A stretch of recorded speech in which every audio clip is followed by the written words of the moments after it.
好多人喺屋企整糖醋排骨嘅時候咧，直接落鑊就炒啦，唔覺得整出嚟又柴又咬唔喐，仲要唔夠入味啦。今日咧，你按照我呢個方法嚟整啊，整出嚟咧酸酸甜甜咁樣，超級開胃，仲好食過茶樓嗰啲啊！老人家成日話啦，前排用嚟燜，後排用嚟煲湯啊嘛。我哋整今日呢個糖醋排骨咧，一定要買呢種新鮮嘅豬前排。呢個部位嘅肉質咧就比較爽滑啲嘅，寫身咧比較嫩。我哋今日呢邊咧要成30蚊一斤嘅，唔知你嗰邊買幾錢一斤呢？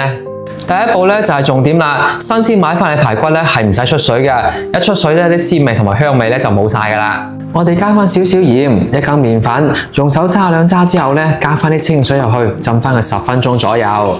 淡鹽水咧可以滲入啲骨頭入邊，將啲血水同埋邋遢嘢咧浸出嚟嘅。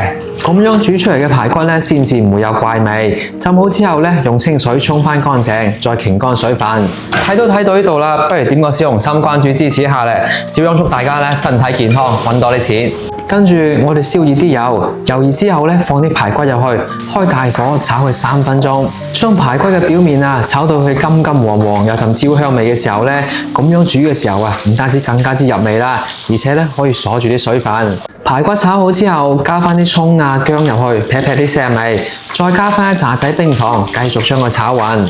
將啲冰糖炒溶咗之後，可以睇到啲排骨啊變成金金黃黃、紅紅地色咧，咁就可以啦。調味咧，我哋加翻殼生抽提提先，再加翻3殼呢個山楂糖醋汁，呢個咧先至係酸甜排骨好味嘅關鍵啊！我用嘅呢個咧係升級版嘅糖醋汁，佢啲味道咧調得好嘅，入邊咧專門加咗山楂果肉，寫身咧更加之酸甜開胃。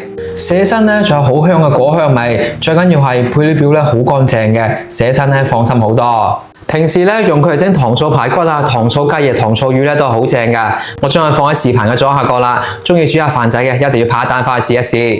跟住我哋加翻啲滾水入去浸過啲排骨，冚翻個蓋，轉翻中火咧煲佢30分鐘。